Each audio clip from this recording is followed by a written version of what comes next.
All right, hello and welcome back to episode 2 of this week, not in general, of the Worldwide Wolves podcast. We're going to be coming at you here with some little Timberwolves news, as there's a report that they're looking to sign a third point guard, and we're going to go over the Timberwolves' woes in clutch time. How can they improve? What went wrong? All of that, and maybe some more rambling today, but should be a lot of fun. Jake, how you doing today? Yeah, I'm doing really well. Still sick like the last episode. Got a sick baby. I've got a crazy dog. So it's been a weird morning in this household, but I'm excited to get a little bit of peace and quiet in the office and just talk to you about the Wolves. Yeah, that's why we do this, actually, just so Jake can get away for a little and just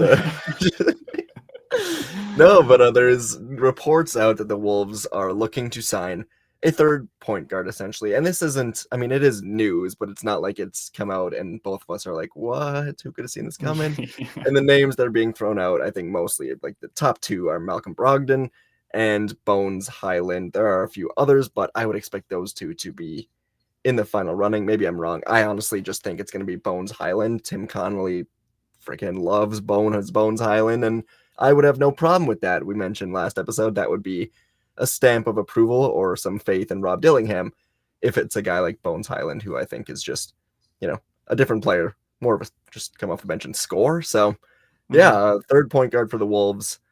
I think they need it, but probably not going to be a guy that impacts the team unless we get injuries. So, between that, Brogdon and Highland, do you have a preference or you have any big takes on those guys?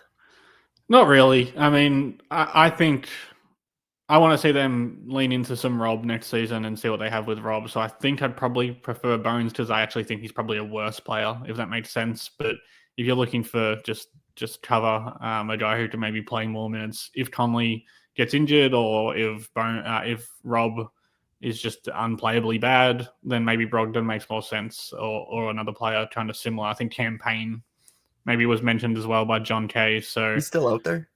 yeah, so Hmm. I think you are scraping the bottom of the barrel a little bit. So I I think figured any that of could be those, mixed. Oh, never mind. yeah. So I think any of those three guys make sense in different ways, but they're going to have to sign someone. So like you said, I'm kind of less interested in it until there's actual news because we know that they are going to sign a player. So depending, what player that is more important to me when it happens. But it's an end of bench guy.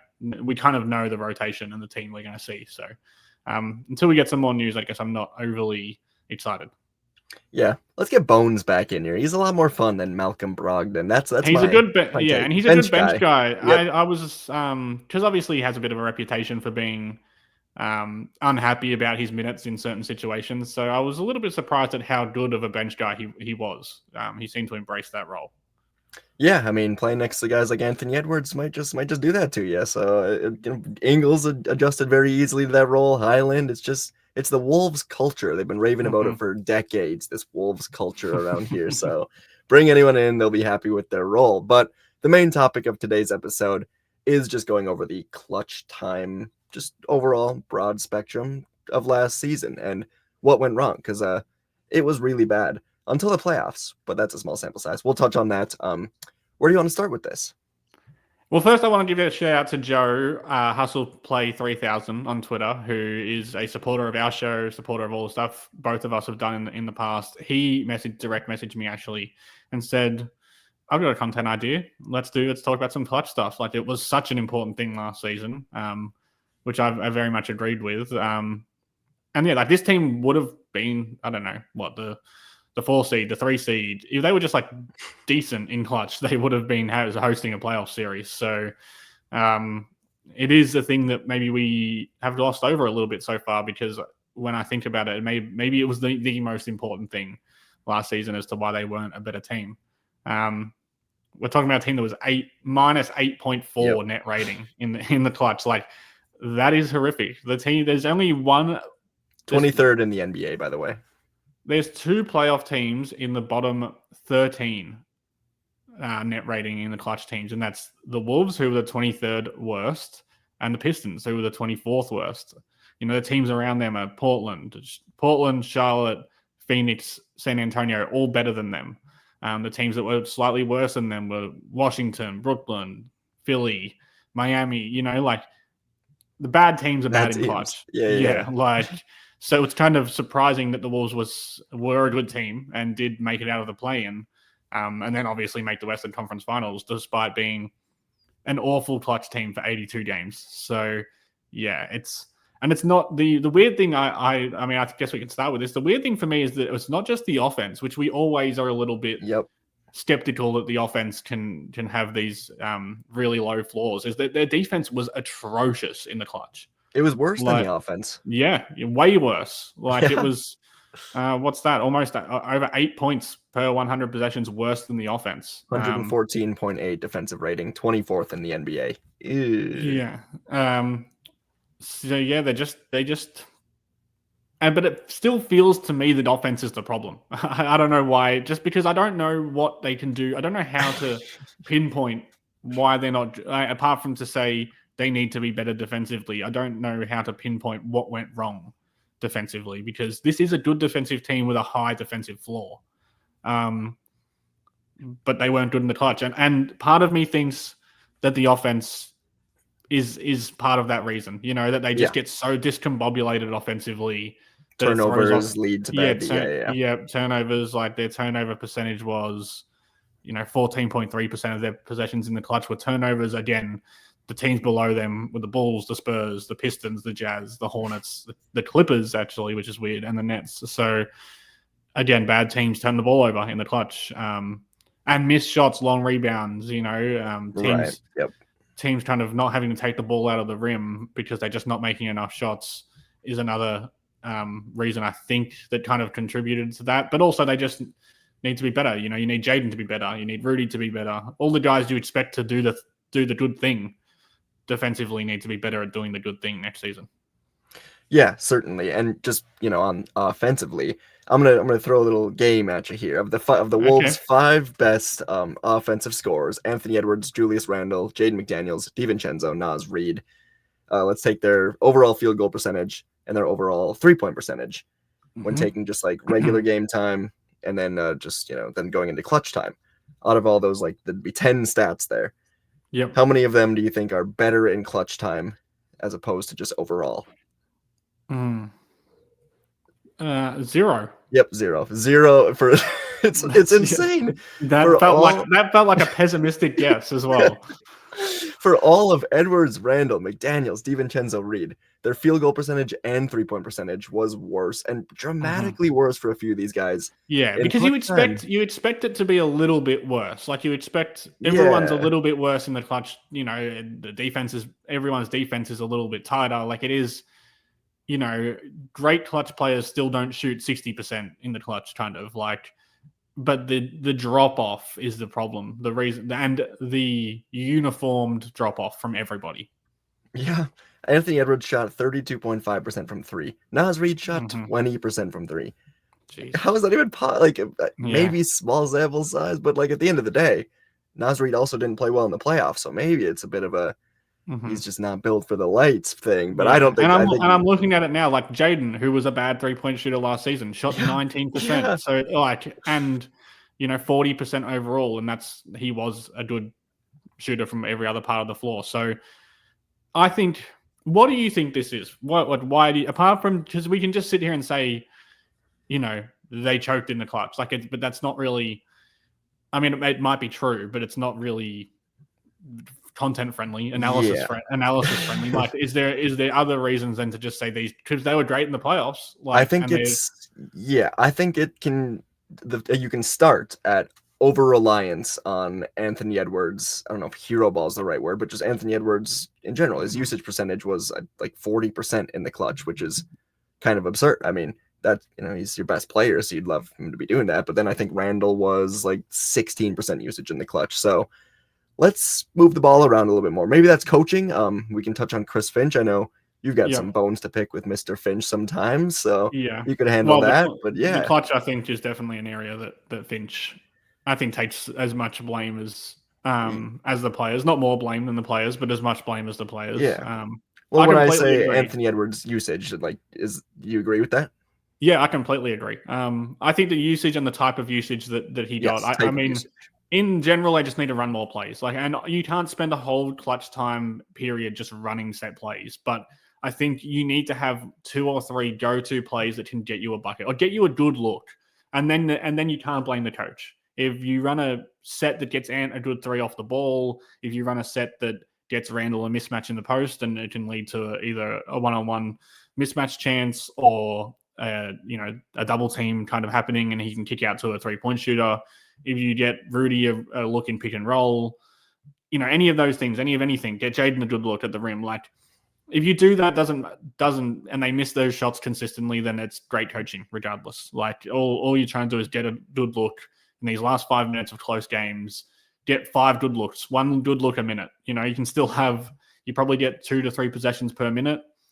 If only one of those possessions are a good look, this team would be much better. But they don't get good looks in the clutch. It's hero ball. Again, maybe that's on Ant. Maybe Ant's going road. But I just don't think that if it was a real massive emphasis to run this play every game, if you want to run 3 plays in the last 5 minutes, I think if Ant was never doing any of it, it would be a problem. And I think it would be a bigger problem than it clearly is between the two. And we probably would have heard about that being a problem. Exactly. I think Finch would have probably said it more often, in post games. I just don't think they run plays. I don't think Finch has been a good coach late in games. In fact, I think he's a bad coach late in games. I just think that they're not running anything. They're not running enough throughout entire games, but they're definitely not running enough in the times where they struggle. The free flow offense, I think, has a lot of merit. A lot of people don't like it. I don't love it.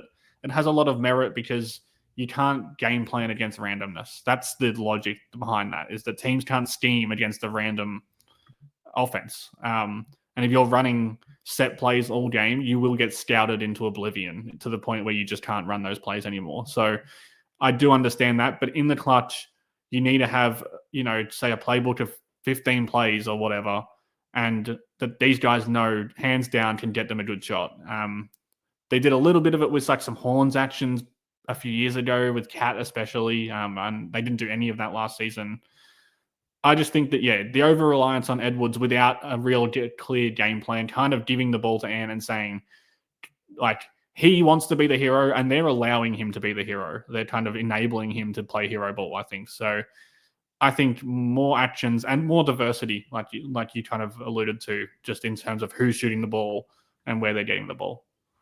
Yeah, and you mentioned the free-flowing offense, and for the first, 42 minutes of the game, it can often work really well. But the thing about this free-flowing offense is it can snowball positively, but also very much negatively. And, you can see in the second quarter, this team might just go on a great run, and the free-flowing offense is great, and it's really cool. But final 5 minutes, the crowd's going crazy, the walls are closing in around you, and the other team is getting a bucket, but Anthony Edwards misses a 3, long rebound, turnover the next play, and you're still just trying to go free flowing, and all of a sudden Anthony Edwards, he is thinking, I've got to shoot this ball because he's the best player on the team, and they're not running anything. So you're right, the free flowing offense thing is it's interesting. And I think it would work more often, but it just doesn't, ever. Yeah, I think the games that free flowing offense works really well don't go to the clutch. They win those games. If the free flowing offense is at its peak, they just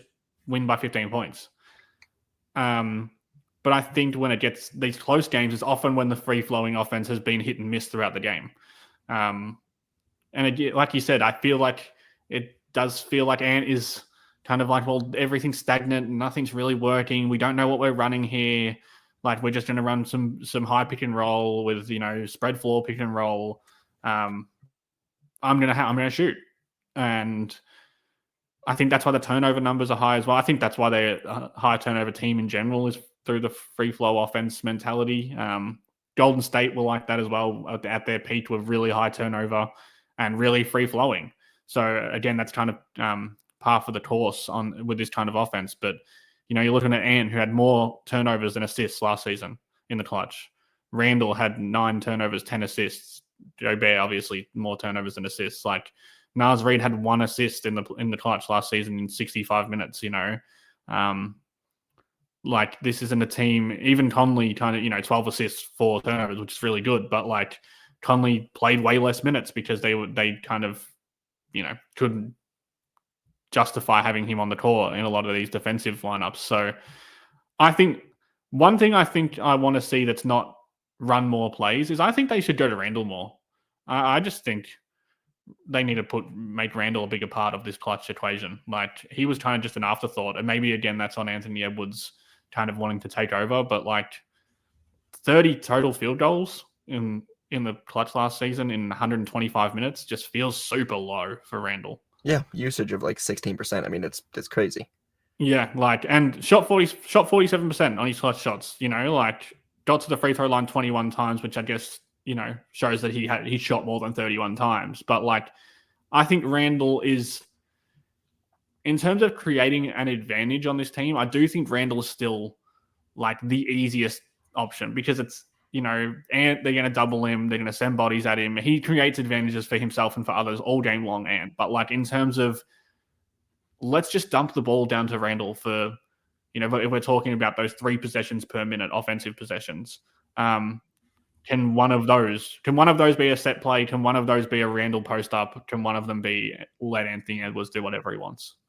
Like, that feels like a more sustainable, because Randle will get buckets in the in a post matchup on smaller guys or on guys who can't defend him, and he definitely will draw double teams and create open threes.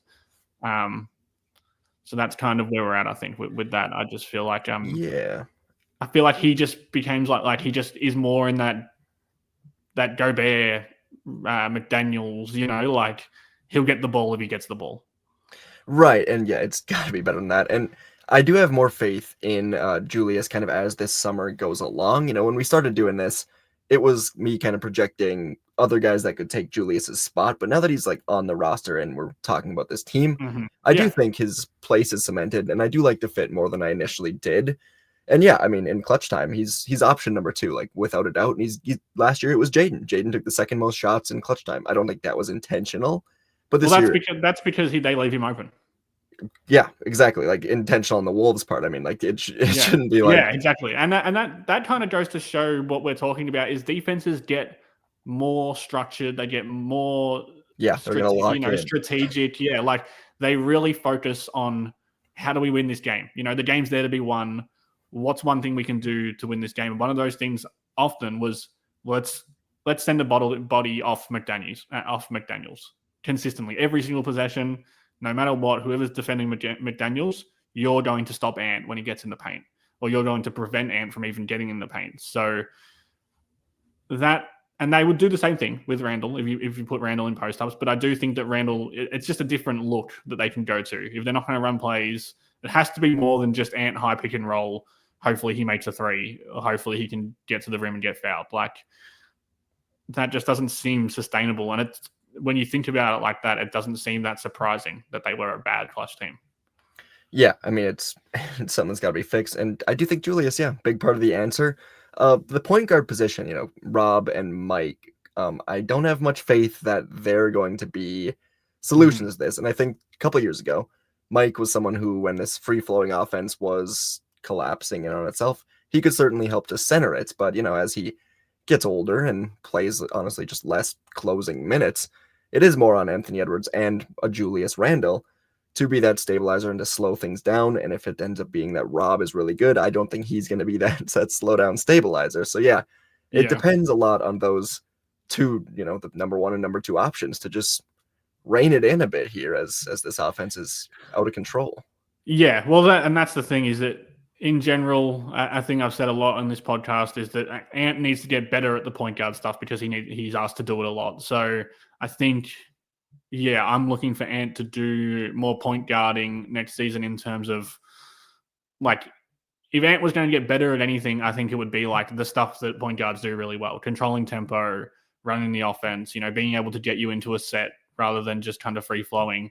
And that applies maybe even, twofold to the clutch, where if you need someone, if Ant or Julius were the kind of guys who can get the offense into rhythm, calm them down, play with the pace that they want to play with, control the pace of the game rather than kind of falling into the trap of letting the other team dictate everything, then you can play with your lineups more. You don't have to have the smaller Mike Conley out there. You don't have to have a guy who can't shoot twos on the court. You can play with more Dante, who can become, a shooter. You can play with Rob off the ball, maybe, which would help him.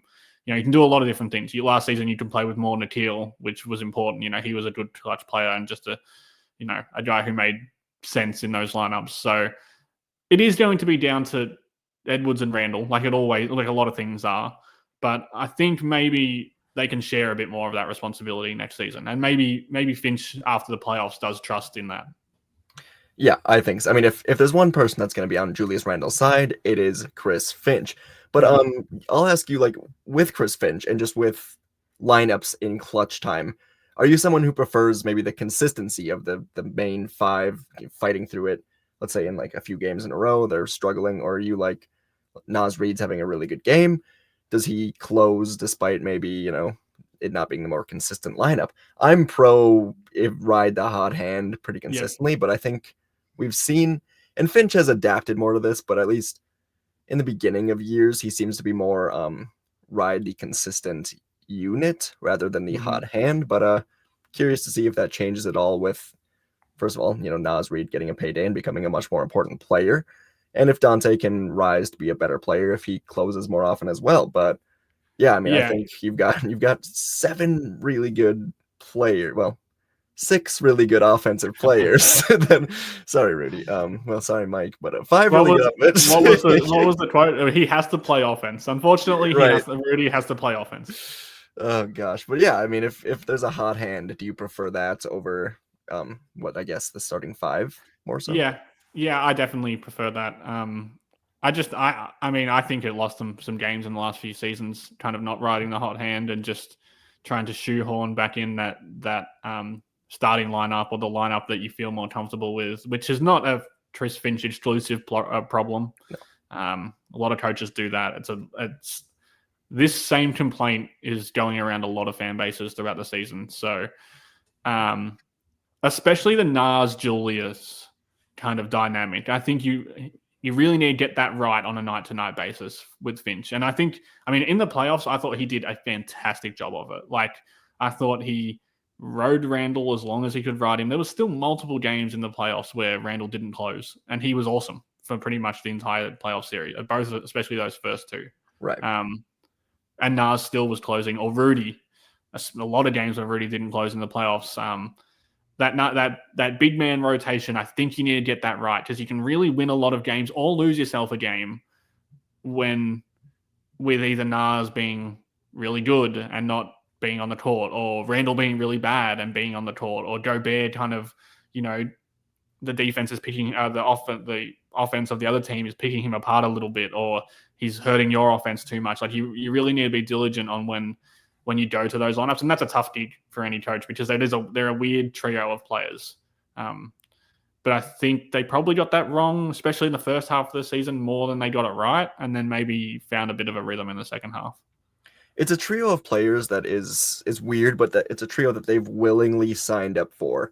Like they're re-signing all of these guys. They're keeping Rudy. Yeah. They're giving both Julius and Nas huge, big contracts. So it is a weird fit, but they obviously see how this fit should work. So when the season comes around, you're right. It shouldn't just be stagnant starting 5. It's got to be who's got the hot hand. And in the past, we've been saying when we'd say like Nas needs to start or close over Cat when Nas was having the hot hand, it was.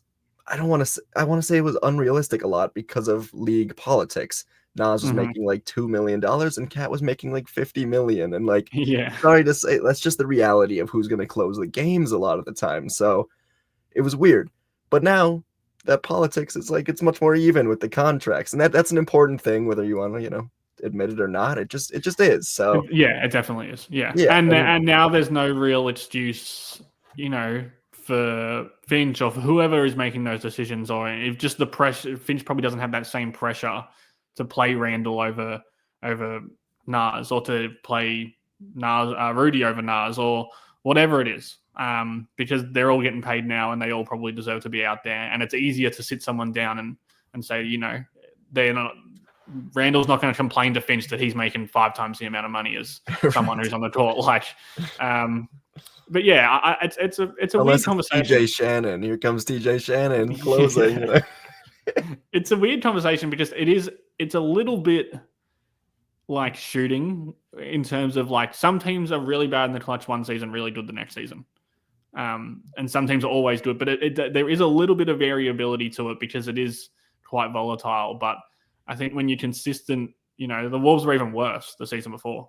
Like, I just looked at like the Wolves were minus 13.1 the season before. They didn't play in as many clutch games, which was important. And that was a lot of close Nas over Carl. Holy crap. Yeah. So this is a consistent thing with this team, with Finch. Like, they don't get it right in the clutch for whatever reason.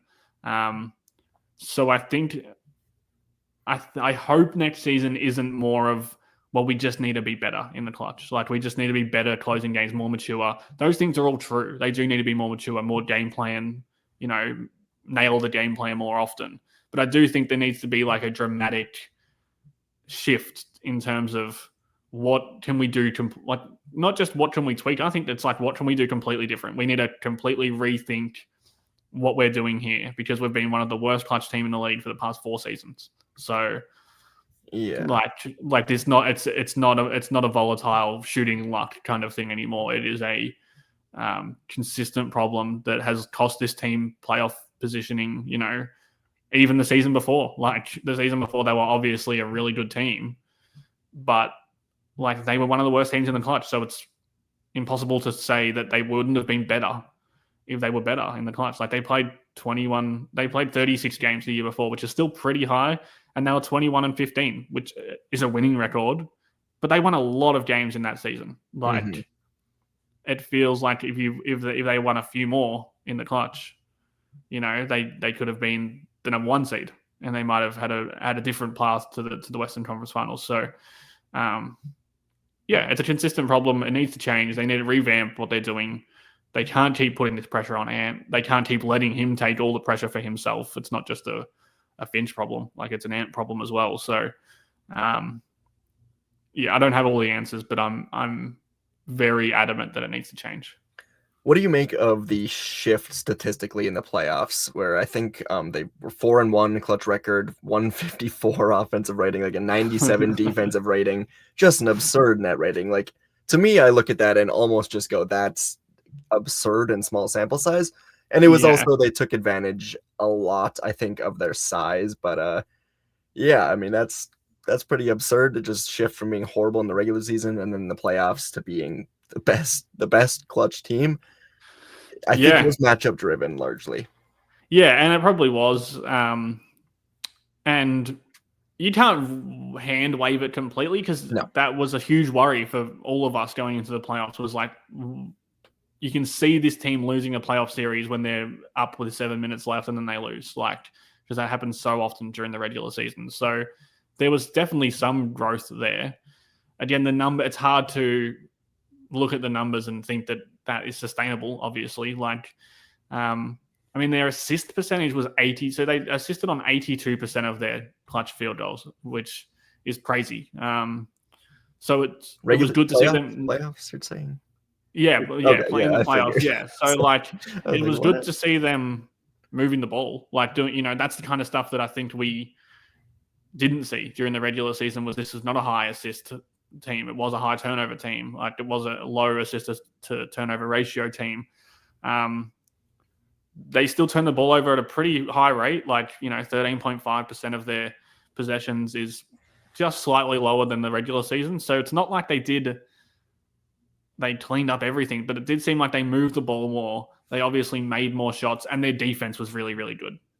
And that's what made them a good, at least a little bit more reliable the season before, was that they always had their defense. Their offense was terrible the season before, in the clutch especially, but they had the defense to rely on, whereas this season the defense went haywire in the clutch. So I guess, I think offense has a lot to do with it, but also if you could just say to me they're going to be a pretty good defensive team late in games, that might solve a lot of the offensive issues too.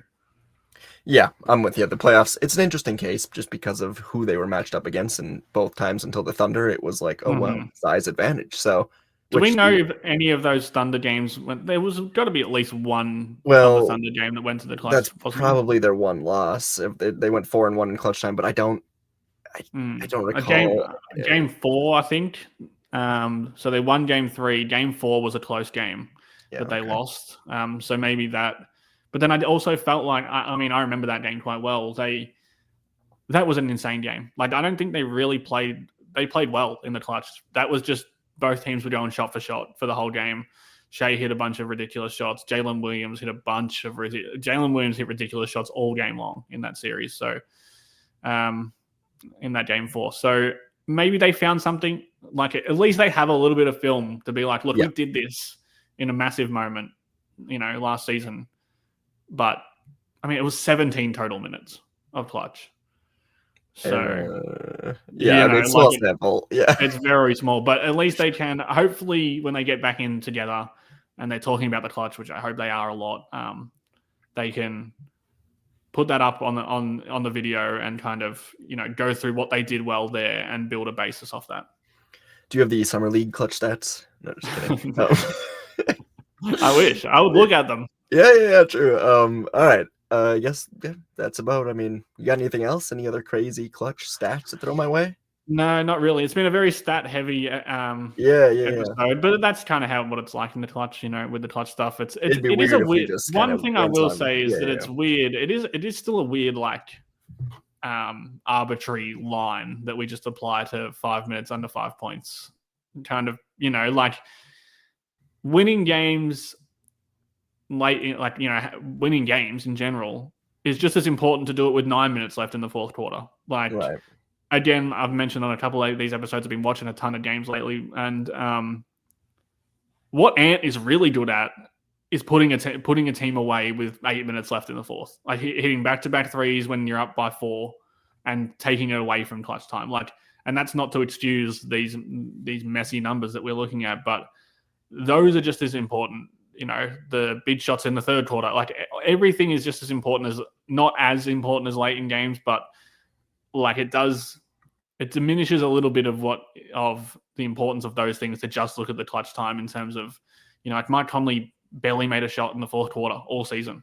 Yeah. And that's just as important. Like Jaden was really good in that kind of 5 to 12 minute region of fourth Right. quarters, but 9 minutes. those aren't those aren't in No the one stats. cares So about those stats. Those don't and matter. the 5 points thing is weird as well. Like I think if you put it down to 3 points, the Wolves are even worse. Like no one shot over 40%. Yeah. And that feels to me when you're watching a game, 3 points feels a little more clutch than 5 points. If you're up by 5 points, you kind of feel a little comfortable. Whereas if you're down by 3, it feels like that shot is like life or death. So, that's just I guess stats are stats. They're never going to be perfect. So.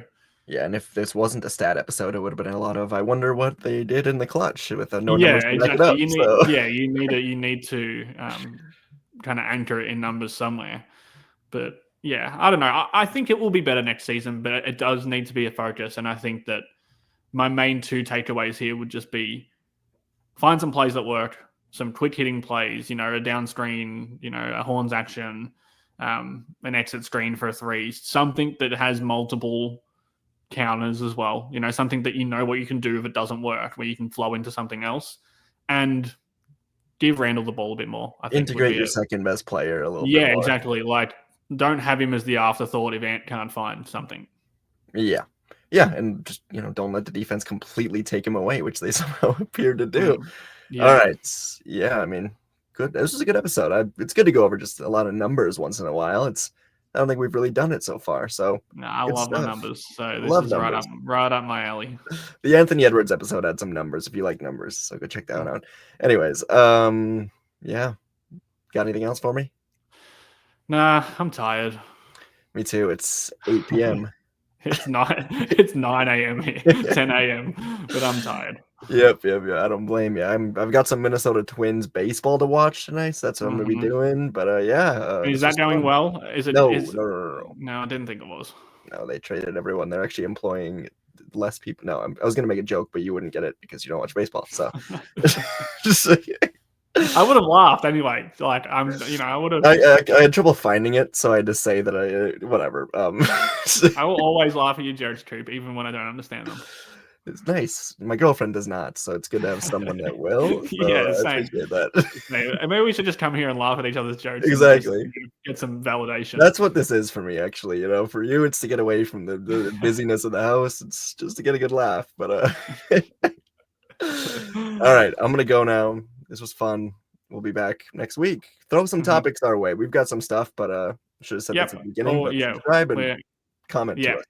Subscribe, like, comment. We're on Spotify and Apple and whatever. So all the stuff we should have said at the beginning. Yes, leave us a review. Make it 5 stars. If it's not 5 stars, don't leave us a review. Gonna delete it. I don't need that. I don't need that kind of. I need validation. What a waste of time, to leave a review that's less than 5 stars. Listening to something. If you've got validation for us, we will be happy to take it. Yeah. Are you a leave a review guy? Do you go somewhere and leave a review?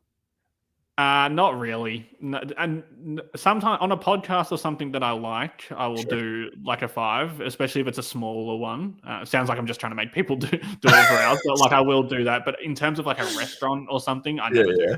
No, me neither. I'm always amazed when I see thousands. Who's doing this? Yeah. But it is helpful. Of course, I'm glad they do. Yeah. Maybe I should.